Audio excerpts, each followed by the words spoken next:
مکے کے اندر غریب لوگ، کمزور لوگ پریشان تھے تو مصطفیٰ جان رحمت ان کو سینے سے لگا رہے تھے۔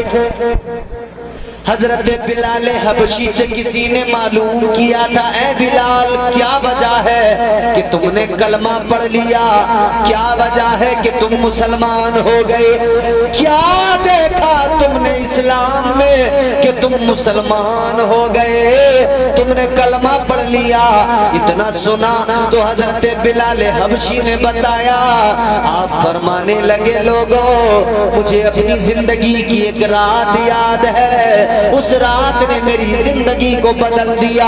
مکے میں لوگ پریشان تھے، بیمار تھے تو مصطفیٰ جان رحمت سینے سے لگا رہے تھے۔ حضرت بلال حبشی رضی اللہ تعالیٰ عنہ کا واقعہ سنیں گے تو آپ لوگ ویڈیو کے آخری تک بنے رہیے۔ السلام علیکم ورحمۃ اللہ وبرکاتہ۔ میں عبداللہ خان مدینہ منورہ سے آپ لوگ کا ایک اور نیو ویڈیو میں خوش آمدید۔ مکے کے اندر غریب لوگ، کمزور لوگ پریشان تھے تو مصطفیٰ جان رحمت ان کو سینے سے لگا رہے تھے۔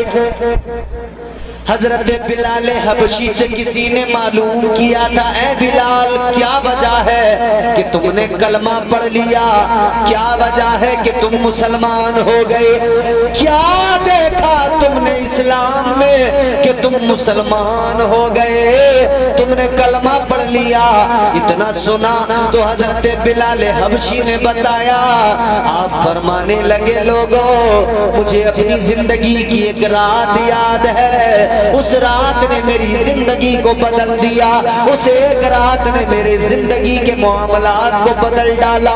فرمانے لگے ایک رات میری زندگی کی، میں بیمار تھا، بخار تھا، بخار سے جسم گرم تھا، جھلس رہا تھا، بخار کے عالم میں میں لیٹا ہوا تھا بستر پر، ہوش و حواس درست نہیں تھے۔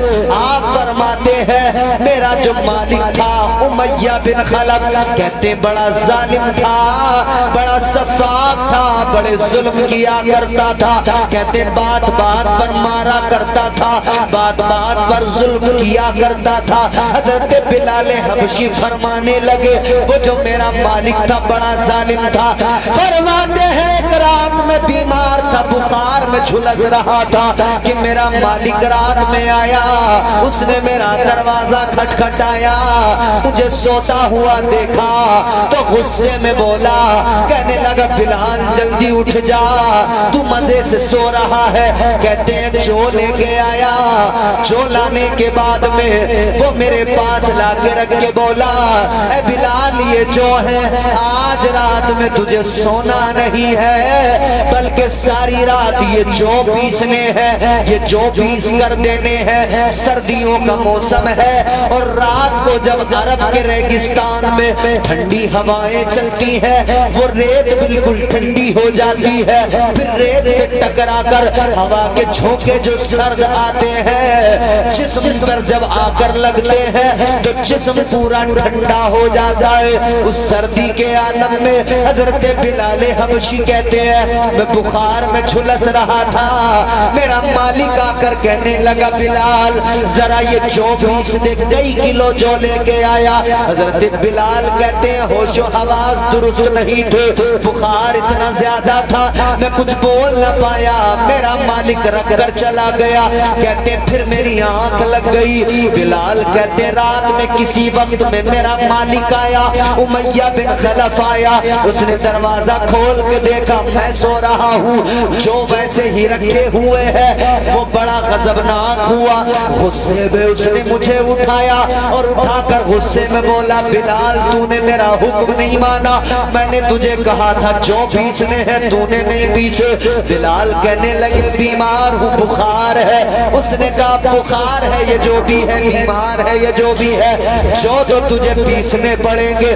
کہنے لگا اے بلال اب تک تو تجھے یہ جو اندر رہ کر پیسنے تھے لیکن اب اس سردی کی رات میں تجھے گھر کے باہر نکلنا ہوگا، چکی کو باہر رکھنا ہوگا، باہر ٹھنڈی ہواؤں کے جھونکے لگیں گے، جسم سے تجھے کرتا اتارنا ہوگا، لباس اتار کر پھر تو باہر سردی کے موسم میں ٹھٹرتا ہوا باہر بیٹھ کر جو پیسے گا، یہ تیری سزا ہے۔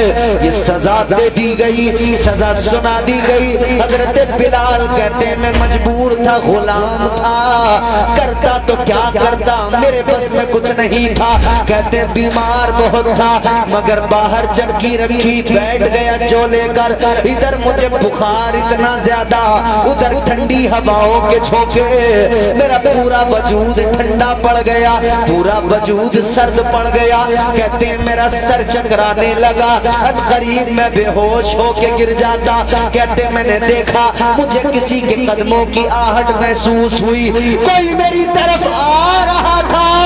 کہتے ہیں میں نے جب دیکھا تو غور کیا کون آ رہا ہے، کون میری طرف بڑھ رہا ہے، ایک سایہ نظر آیا۔ کہتے ہیں میں نے غور کیا تو وہ مصطفیٰ جان رحمت تشریف لا رہے تھے، کوئی سایہ نہیں بلکہ آقا کی ذات تھی۔ رات کے سناٹے میں آقا تشریف لائے، کہتے ہیں آقا تشریف لائے، میرے مصطفیٰ کریم پہنچ گئے۔ تاجدار مدینہ نے جا کر فرمایا بلال کیا بات ہے، طبیعت خراب ہے؟ جی طبیعت خراب ہے۔ آقا نے فرمایا بلال اٹھ جا، کام چھوڑ دے، سو جا۔ اتنا سنا ہے تو بلال کہنے لگے اگر میں کام چھوڑ دیا، اگر میں نے جو نہیں پیسے، اگر میں سو گیا، میرا مالک امیہ بڑی سزائیں دے گا، بڑا مارے گا، پیٹے گا، بہت دردناک اذیتیں دے گا۔ اتنا سنا تو میرے آقا نے فرمایا اے بلال تیری طبیعت خراب ہے، میں غریبوں کا غمخوار ہوں، آج کی رات تیرا کام بھی ہوگا، تو بھی آرام کرے گا۔ فرمایا بلال تو بستر پہ جا کے سو جا، رب کا محبوب تیری چکی کو چلائے گا۔ حضور نے فرمایا کام میں کروں گا، تو آرام۔ حضرت بلال کہتے ہیں حضور نے مجھے بستر پہ لٹا دیا، حضور نے مجھے بستر پہ لٹا دیا اور چکی چلانے بیٹھ گئے۔ کہتے ہیں مجھے ابھی تک نیند نہیں آئی تھی، میں دیکھ رہا تھا رحمت والے آقا رحمت والے ہاتھوں سے چکی کو چلا رہے تھے، تاجدار مدینہ چکی کو چلا رہے تھے، میں دیکھ رہا تھا۔ ساری رات آقا چکی چلاتے رہے، جو پیستے رہے، بلال سوتے رہے۔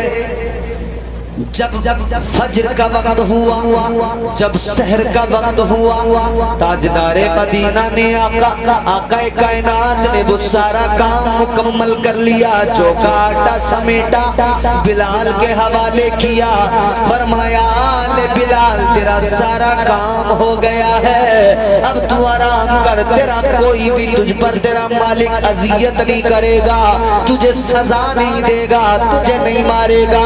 حضرت بلال حبشی رضی اللہ تعالیٰ عنہ فرماتے ہیں وہ رات میری زندگی میں ایسی آئی جس نے میری زندگی کو بدل ڈالا، جس نے میرے حالات کو بدل ڈالا۔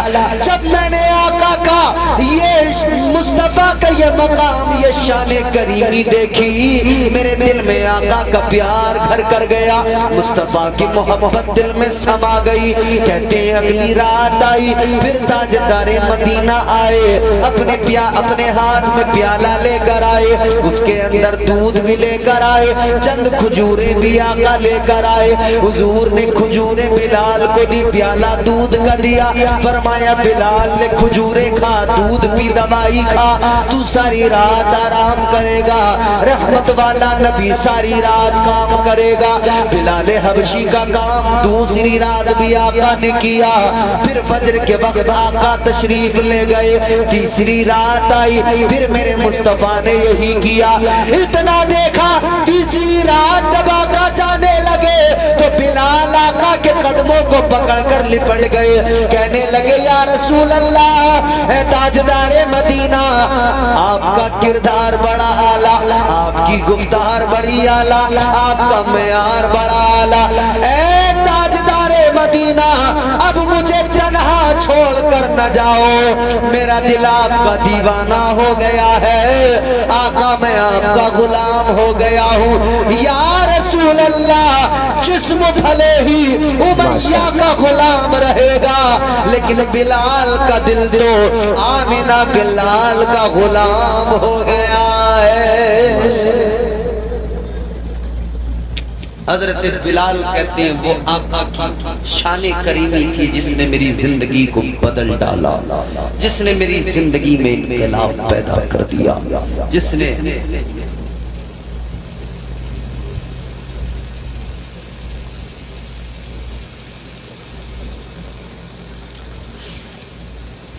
زندگی کو بدل ڈالا۔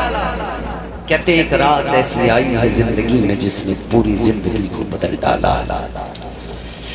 عزیزان گرامی القدر غور فرمائیے، تاجدار مدینہ کا کردار تو یہ ہے، مصطفیٰ کی سیرت تو یہ ہے، تاجدار مدینہ نے غریبوں کو سینے سے لگایا ہے، مصطفیٰ جان رحمت نے غریبوں سے پیار کیا ہے، کمزوروں کا آقا سہارا بنے ہیں، مصطفیٰ نے کمزوروں کو سینے سے لگایا ہے، یہ تاجدار مدینہ کا کردار ہے۔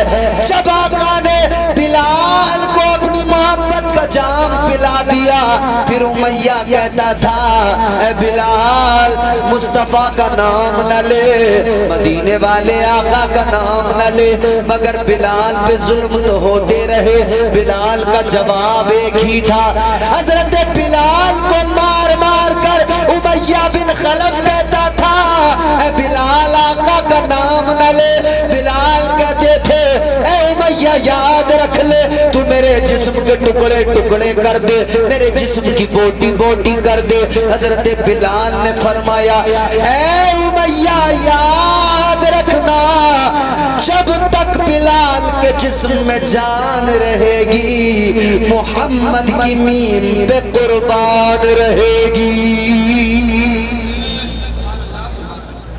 تو یہ حضور کی زندگی ہے کہ حضور غریبوں کو سینے سے لگا رہے ہیں، یہ حضور کی زندگی کس بنیاد پر ہوا؟ اخلاق کی بنیاد پر، پہلا رشتہ، پہلی شادی،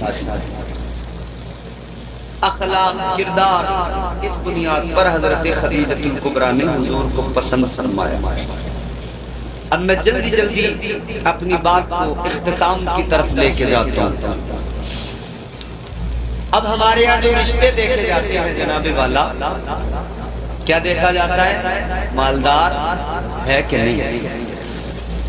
چوہا اپنی گھات میں، بلی اپنی گھات میں، لڑکے والا بھی دیکھ رہا ہے کوئی موٹی پارٹی مل جائے، اور لڑکی والے بھی دیکھ رہے ہیں کہ کوئی موٹا چوہا پھنس جائے، تو چوہا اپنی گھات میں، بلی۔ اچھا یہ لڑکی والے روتے ہیں کب؟ جب لڑکے والے ڈیمانڈ کرتے ہیں کہ بلٹ چاہیے، کار چاہیے، یہ چاہیے، وہ چاہیے۔ ظاہر ہے یار تکلیف تو ہوگی کہ کتنا بڑا بھکاری آدمی ہے، منہ سے مانگ رہا ہے، جبکہ لڑکی والا کمی تو کوئی چھوڑتا نہیں ہے۔ مگر اس کا دوسرا پہلو بھی غور سے دیکھو، یہ لڑکی والے لڑکے والوں کی ڈیمانڈ پر تو اچھلتے ہیں، روتے ہیں، مظلوم بنتے ہیں، مگر جب لڑکا تلاش کرتے ہیں تو سب سے پہلی چوائس کے سرکاری نوکر مل جائے۔ کیا کبھی کسی باپ نے، لڑکی کے باپ نے سوچا کہ کوئی مجھے نمازی لڑکا مل جائے، کوئی پرہیزگار مل جائے، کوئی سیدھا سچن آدمی مل جائے، کوئی مولانا، حافظ، قاری، قرآن کا علم رکھنے والا مل جائے؟ نہیں، کیا سوچتے ہیں سرکاری نوکر مل جائے، ڈاکٹر مل جائے، ماسٹر مل جائے، انجینئر مل جائے، ریلوے میں نوکری ہو مل جائے، پولیس میں نوکری ہو مل جائے، اگنیویر فوج کا کوئی فوجی ہو مل جائے، تو جب تو فوجی دیکھنے چلا ہے، جب تجھے دیندار سے کوئی مطلب نہیں ہے، تجھے دینداری سے کوئی مطلب نہیں ہے، تو ڈاکٹر ماسٹر انجینئر دیکھنے ڈھونڈنے چلا ہے، تو پھر ان ڈیمانڈ اور فرمائشوں پر روتا کیوں ہے؟ کتنا اچھا ہوتا تو گھر سے رشتہ تلاش کرنے جاتا تو یہ کہتا کہ میں کوئی ڈاکٹر دیکھنے نہیں جا رہا، میں کوئی وکیل دیکھنے نہیں جا رہا، میں کوئی ماسٹر دیکھنے نہیں جا رہا، تو کہتا ہوا جاتا مجھے سرکاری نوکر ملے نہ ملے مگر مجھے مصطفیٰ کریم کا کوئی نوکر مل جائے، مجھے تاجدار مدینہ کا کوئی غلام مل جائے، مجھے کوئی نمازی پرہیزگار مل جائے۔ خدا کی قسم وہ نمازی نہ تجھ سے موٹر سائیکل مانگتا، نہ وہ تجھ سے کوئی کار مانگتا، نہ وہ تجھ سے کوئی مطالبہ کرتا، مگر کیا کرے اس نمازی کے پاس بڑا مکان نہیں تھا، اس نمازی کے پاس میں زمین نہیں تھی، تو نے اس کو ٹھکرا دیا، اس نمازی کے پاس میں کوئی بڑا کاروبار نہیں تھا، تو نے اسے ٹھکرا دیا، تیری نظروں میں اس کی اوقات کچھ نہیں تھی، تو دنیا دار ڈھونڈنے چلا تھا، تو دنیا دار نے تیرے ساتھ میں دنیا دار والا سلوک کیا ہے، دنیا داری کا مظاہرہ کیا ہے، تو دنیا دار بن کے گیا تھا، تو اب دنیا داری کے معاملات میں تجھے رونے کی ضرورت نہیں۔ خود بڑے دنیا دار ہیں پھر لوگوں کو دین کی دعائی دینے لگتے ہیں، اپنے گھر میں انسانیت سسک رہی ہے، دوسروں کو انسانیت سکھانے چلے ہیں، اپنے گھر میں ساس بہو پہ ظلم کرتی ہے، اپنی بیٹی کے لیے پنچایت لگا رہی ہے، پہلے تو اپنی بہو کو بیٹی سمجھ کے دیکھ، پھر تیری بیٹی کو دوسری بھی بیٹی سمجھے گی۔ الغرض یہ ہے کہ ہمارا معاملہ یہ ہے، ہماری زندگیوں میں دنیا داری ہے، دینداری نہیں ہے۔ ہمارے جنید بھائی نے مجھے کئی فرمائشیں دی تھی، مگر کیا کروں، وقت تو اپنی منزل طے کر رہا ہے، اور وقت تو وقت ہوتا ہے، وقت کی قیمت تو اللہ نے قرآن میں بھی بیان فرمائی۔ کہنے والے نے کہا صبح مغرور کو وہ شام بھی کر دیتا ہے، شہرتیں چھین کے گمنام بھی کر دیتا ہے، وقت سے آنکھ ملانے کی حماقت نہ کرو، وقت انسان کو نیلام بھی کر دیتا ہے۔ اللہ نے قرآن مجید میں فرمایا والعصر ان الانسان لفی خسر، اللہ نے فرمایا زمانے کی قسم، پہلی بات زمانے کی قسم۔ زمانہ کیا کہتے ہیں نا، وہ بھی ایک زمانہ تھا، یہ بھی ایک زمانہ، مطلب وہ بھی ایک وقت تھا، وہ بھی ایک ٹائم تھا۔ تو لہٰذا قرآن مجید کے اندر اللہ نے وقت کی اہمیت کو بیان کیا۔ اللہ جب قسم اٹھاتا ہے کسی بھی چیز کی تو گویا رب اس کی اہمیت کو بیان فرماتا ہے، اس کی اہمیت کو اللہ واضح فرما دیا کرتا ہے۔ اللہ نے فرمایا زمانے کی قسم، وقت کی قسم، پھر فرمایا ان الانسان لفی خسر، اللہ نے فرمایا بے شک انسان گھاٹے میں ہے۔ کس میں ہے؟ گھاٹے میں۔ دنیا دار بنے تو گھاٹے میں رہے، دنیا دار بنے تو نقصان میں رہے، کاش دیندار بن جاتے گھاٹے میں نہ رہتے، کاش دیندار بن جاتے نقصان میں نہ رہتے۔ وہ ایک قبرستان کے اندر ایک انسان تھا جو قبریں بناتا تھا، قبریں تیار کرتا تھا، قبریں کھودتا تھا۔ قبریں کھودنے والا قبرستان کے اندر روز جنازے آتے تھے، روز قبروں کا سودا کیا کرتا تھا، روز قبروں کو بنا کر بیچا کرتا تھا، لیکن زندگی خود کی ایسی تھی، شرابیں پیا کرتا تھا، بڑا نشیڑی تھا، شراب کے نشے میں مست رہتا تھا۔ اللہ اکبر کبیرہ۔ لیکن زندگی میں ایک دن بدلاؤ آ گیا، زندگی بدل گئی، زندگی میں ایسا بدلاؤ آیا، عبادت و ریاضت میں لگ گیا، بندگی میں لگ گیا، توبہ کر لی، خوف خدا میں ہمیشہ رونے لگا، آنسو بہانے لگا۔ ایک دن زندگی میں آیا جس نے زندگی کو بدل ڈالا۔ اللہ اکبر کبیرہ۔ واقعہ بڑا طویل ہے، اختصار کے ساتھ عرض کرتا ہوں عزیزو، یہ قبرستان میں قبریں بنانے والا کہتا ہے ایک دن میری زندگی کا زندگی بدل گیا، کہتا ہے میں تو نشہ کرنے والا جو قبریں بناتا ان پہ پیسے لیتا، قیمت لیتا، پھر شراب کی بوتلیں خریدتا، شرابیں پیا کرتا تھا۔ اللہ اکبر کہنے لگا ایک روز میں قبرستان کے اندر قبر بنا رہا تھا، میں نے اپنی آنکھوں سے دیکھا، میری جاگتی آنکھیں، شاید یہ میری نصیحت کے لیے تھا، شاید یہ میرے رب کا مجھ پہ کرم تھا کہ یہ سب کچھ میری آنکھوں کے سامنے تھا، میرے رب نے مجھے دکھا دیا، اللہ چاہے تو سب کچھ دکھا سکتا ہے۔ کہنے لگا میں نے دیکھا ایک دن قبرستان کے اندر فرشتوں کو اپنی آنکھوں سے دیکھا، اور وہ فرشتے اپنے ساتھ میں چند فرشتوں کو لے کر وہ تمام کے تمام فرشتے قبرستان کے اندر تھے۔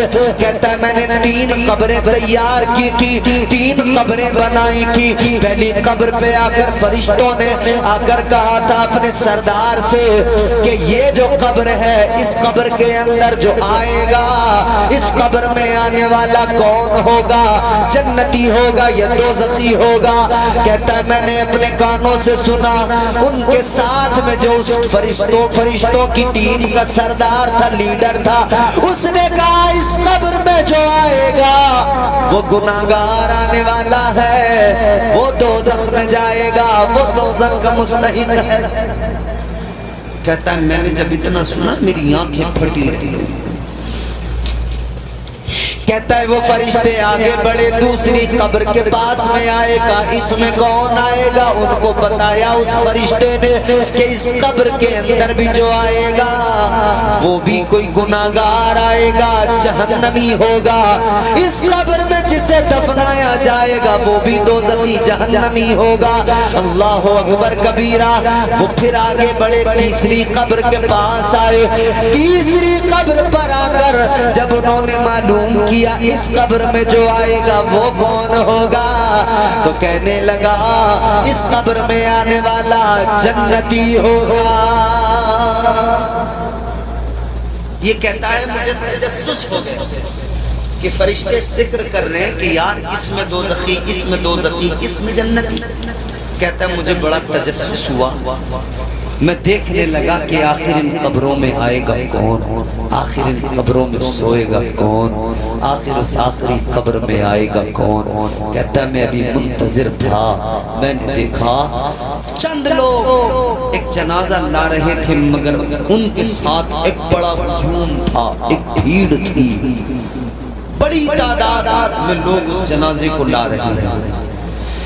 کہنے لگا جب وہ قبرستان کے اندر آئے تو آ کر دوڑ کر میرے پاس آ کر چند لوگوں نے کہا یہ قبر جو ہے بتا کیا قیمت ہے؟ کہتا ہے میں نے کہا 2 درہم اس کی قیمت ہے۔ انہوں نے 2 درہم دیے یا غالباً 200 درہم دیے، اتنی قیمت پر قبر کو خریدا۔ قبر کو خریدنے کے بعد میں وہ کہنے لگے بڑا ہجوم تھا۔ یہ کہتا ہے میں نے جب بڑا ہجوم دیکھا تو معلوم کیا بھئی کس کا جنازہ آ رہا ہے، کون ہے جو اس قبر میں سوئے گا؟ تو انہوں نے بتایا تجھے خبر نہیں ہے، تجھے پتا نہیں ہے، اس قبر میں آنے والا علاقے کا زمیندار بڑا چودھری ہے، بڑا مالدار، بڑا سردار مکھیا رہا ہے، بڑا مالدار انسان اس قبر میں جو آئے گا۔ کہتے میری آنکھوں میں، وہ کہتا ہے میری آنکھوں میں آنسو آ گئے کہ ہائے یہ وہ بدنصیب ہے کہ جس کی محبت میں یہ دنیا کے لوگ تو جمع ہوئے ہیں فقط اس لیے کہ اس کے پاس مال و دولت ہے، مگر یہ نہیں جانتے کہ یہ اس قبر میں دفنایا جا رہا ہے جس قبر کے لیے فرشتوں نے کہا ہے کہ اس قبر میں جو آئے گا وہ دوزخی ہوگا، جہنمی ہوگا۔ وہ بڑا ہجوم تو آیا تھا، مگر وہ امیر، وہ مالدار، وہ بستی کا چودھری، وہ ایسا چودھری تھا کہ جو حرام کھایا کرتا تھا، لوگوں کے مال مارتا تھا، غریبوں کی زمینیں ہڑپ کرتا تھا۔ لوگ تو اس کی دولت کو دیکھ کر معیوب ہو جاتے تھے، اس کی دولت کو دیکھ کر اس کی طرف توجہ کیا کرتے تھے، اس کی طرف رغبت بھی کیا کرتے تھے۔ اس کے گھر والوں کو خوش کرنے کے لیے اس کے جنازے میں بڑا ہجوم تھا لوگوں کا، لیکن قبر میں لا کر دفنا دیا گیا۔ کہتے ہیں پھر کچھ لوگوں کا ہجوم آیا، پھر ایک جنازہ آیا، پھر وہ دوسری قبر کے لیے ایک مردہ آیا، مجھ سے قبر خریدی، میں نے معلوم کیا، پتہ لگا یہ بھی کوئی مالدار آدمی ہے، یہ بھی کوئی چودھری آدمی ہے۔ کہتے ہیں اس کو بھی اس قبر میں دفن کر دیا گیا۔ کہنے لگا ایک تیسری آخری قبر بچی، میں نے دیکھا کچھ لوگ 4-5 لوگ آئے، ایک جنازہ لے کر آئے، ان کے ساتھ میں کوئی بھیڑ نہیں ہے، کوئی لوگ نہیں ہے۔ آ کر کہنے لگے یہ قبر جو ہے اس قبر کی قیمت کیا ہے؟ میں نے قیمت بتائی، کہنے لگے انہوں نے قیمت دی اور قیمت دے کر اس کی نماز جنازہ پڑھ کر اس کو اس قبر میں دفنایا۔ کہتا ہے میں بھی ساتھ ان کے نماز جنازہ میں شریک ہوا، اس لیے کہ میں جانتا تھا یہ تیسری قبر کا مردہ ہے جس کے لیے فرشتوں نے کہا تھا جنتی ہوگا، تو میں نے نماز جنازہ پڑھی۔ چلو جنتی کی نماز جنازہ پڑھ لو، شاید اللہ ہم پر بھی کرم فرما دے، شاید اللہ ہمارے بھی گناہوں کو معاف فرما دے۔ تیسری قبر میں اتار دیا گیا، دفن کر دیا گیا۔ اب یہ لوگ جانے لگے تو اس نے ان جانے والوں سے پوچھا اے جانے والوں یہ بتاؤ یہ جس کو تم لائے ہو کون تھا؟ کیا یہ تمہارا رشتہ دار تھا؟ کیا یہ تمہارا کوئی عزیز تھا؟ کیا یہ تمہارے محلے کا آدمی تھا؟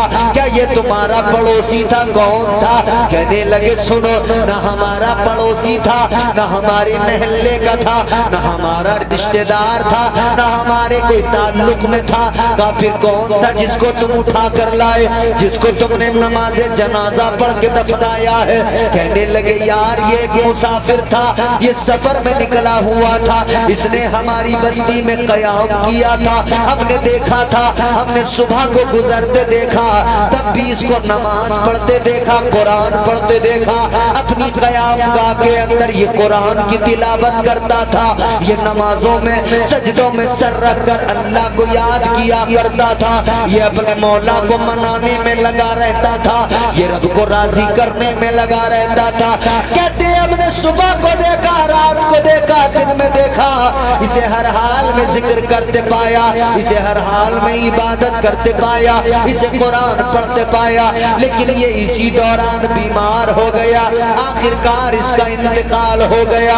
ہم لوگوں نے سوچا کہ کوئی پردیسی ہے، مفلس ہے، چلو تھوڑا سا چندہ جمع کر کے اس کے کفن دفن کا انتظام کر لیتے ہیں، چلو اسے دفن کر دیتے ہیں، بھلا آدمی تھا، نیک تھا۔ کہتے ہیں اس کو دفنا دیا ہم نے لا کر یہاں، اتنا سنا تو یہ رونے لگا، رو کے کہنے لگا تم نہیں جانتے، تم نے جس کو لا کر قبر میں دفنایا ہے یہ کوئی عام انسان نہیں ہے، بلکہ یہ اللہ کا پسندیدہ بندہ ہے، تم جانتے نہیں، تم نے اور میں نے ایک جنتی کی نماز جنازہ پڑھی ہے اور ایک جنتی کو قبر میں اتارا ہے۔ عزیزان گرامی القدر یاد رہے کہتا ہے کہ میری زندگی بدل گئی اسی دن، میں بہت رویا، یا اللہ مجھے بخش دے، میرے گناہوں کو معاف کر دے۔ رو رو کر اللہ کی بارگاہ میں مناجات کی، کریا ازاری کی، اللہ سے توبہ کی۔ کہتا ہے میرے رب نے مجھ پر کرم فرمایا۔ کہتا ہے میں نے شراب چھوڑ دی، نشہ چھوڑ دیا۔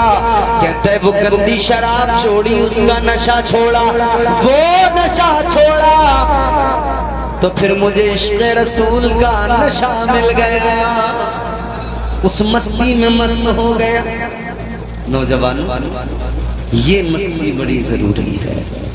یہ جو دنیا کی مستی ہے کسی کام کی نہیں، بیکار ہے۔ آخری بات ماں باپ بھی سن لیں، نسل تب درست ہوتی ہے جب اس کو اچھی تربیت دی جاتی ہے۔ اگر آج معاشرے میں خرابیاں ہیں، ذمہ دار ہم ہیں۔ ہم نے تربیت اپنے بچوں کی، بچیوں کی اچھی نہیں کی ہے۔ ہم ایک اصول بنا لیں اپنے گھر کے اندر، ہم اتنا سا اصول بنائیں کہ ہر روز اپنے بچوں کو بٹھائیں اور بٹھا کر اپنے بچوں سے کہیں بچوں آج 10 منٹ 20 منٹ، جیسے تم گھنٹوں موبائل چلاتی ہو نا، تم گھنٹوں موبائل چھوڑو، آج 20 منٹ، آج تمہیں فقط تمہارے آقا کے قصے سنائے جائیں گے۔ ماں بیٹی سے کہے بیٹی آج 10 منٹ 20 منٹ تمہیں سیدہ فاطمہ کی کہانی سنائی جائے گی، سیدہ فاطمہ کی زندگی سنائی جائے گی۔ اگر باپ اپنے بچوں کو صدیق اکبر کی زندگی دکھائے، عمر فاروق اعظم کی زندگی دکھائے، اگر باپ اپنے بچوں کو اچھی تربیت سے آراستہ کر دے، خدا کی قسم ماحول بدل جائے، معاشرہ بدل جائے، زندگیاں بدل جائیں، انقلاب آ جائے گا معاشرے کے اندر۔ ذمہ دار ہم ہیں۔ درس قرآن اگر ہم نے بھلایا ہوتا، یہ زمانہ نہ زمانے نے دکھایا ہوتا۔ حضور کی زندگی سامنے ہے، طریقے مصطفیٰ کو چھوڑنا ہے وجہ بربادی، اسی سے قوم دنیا میں ہوئی بے اقتدار اپنی۔ حضور کی سیرت کو اپناؤ، شادیاں کرو تو سنت کے مطابق کرو۔ شادی میں صرف نکاح ہوتا ہے، نکاح کو ہی شادی کہا جاتا ہے۔ باقی یہ بینڈ بجانے، یہ تمہارے راتوں رات جاگنا، یہ تمہارے منڈے رچانے، یہ تمہارے یہاں پر ہجوم لگانے، بینڈ باجے بجا کر رات رات بھر ناچنا، یہ ڈی جے وی جے بجا کر نوجوانوں کا تھرکنا، یہ شادیوں میں سب کا سب دنیا داری کی بنیاد پر یہ سب وہ کام شامل کیے گئے جن سے اللہ بھی ناراض ہوتا ہے، پیغمبر خدا بھی ناراض ہوتے ہیں۔ عزیزو ان سارے کاموں کو بالائے طاق رکھو، نکاح ضروری ہے۔ فرمایا اللہ تعالیٰ نے قرآن مجید میں جب تمہارے بچے بالغ ہو جائیں تو تم ان کا نکاح کر دو۔ مطلب یہ کہ بچوں کو بالغ ہوتے ہی تم دیکھو کہ اب یہ شادی کے لائق ہے، مینٹلی طور پر بھی، فزیکل اس کو دیکھنا، فزیکلی تیار ہے، مینٹلی تیار ہے، اب دیر نہ لگانا، اس کی شادی کر دینا۔ اس لیے کہ جب شادی میں دیر ہوتی ہے تو پھر یہ گناہوں کے راستے پہ چل پڑتا ہے۔ بیٹی ہو یا بیٹا، جب شادی میں دیر ہوگی، بھئی بچہ بالغ ہو گیا، اب اس کے اندر خواہشات بیدار ہونے لگی، شہوت بیدار ہونے لگی۔ بچہ جیسے ہی بالغ ہو، مینٹلی فزیکلی تیار ہو جائے تو یہ انتظار نہ کرو کہ پیروں پہ کھڑا ہو جائے، یہ انتظار نہ کرو کہ اب یہ پہلے کاروبار کر لے، بزنس کر لے، یہ کر لے، وہ کر لے۔ نہیں، نکاح میں بڑی برکتیں ہیں، کر دو نکاح، اللہ تعالیٰ اسے روزی عطا فرمائے گا، اللہ اس کے رزق میں برکتیں عطا فرمائے گا۔ رزق دینے والا پروردگار ہے، جو آئے گی وہ بوجھ بن کر نہیں آئے گی، اس کا بھی رزق اللہ تعالیٰ کے ذمے ہے، تمہارے میرے ذمے کچھ بھی نہیں ہے۔ رزق دینا اللہ کا کام ہے، رزق دلانا مصطفیٰ کا کام ہے۔ تمہارا کام شریعت پہ عمل کرنا، ہمارا کام شریعت پہ عمل کرنا۔ اللہ تعالی ہمیں نیک اعمال کی توفیق عطا فرمائے۔ پروردگار ہماری شادیوں میں یہ تمام تر جو خرافات رسومات ہیں ان سب سے ہمیں محفوظ فرمائے۔ یہ جو شادی ہے ہمارے رضوان بھائی کی، اللہ اس میں برکتیں عطا فرمائے، پروردگار خوب رحمتوں سے نوازے۔ استغفر اللہ ربی من کل ذنب واتوب الیہ۔ کلمہ شریف پڑھیں، لا الہ الا اللہ محمد رسول اللہ صلی اللہ علیہ وسلم وما علینا الا البلاغ۔ السلام علیکم ورحمۃ اللہ۔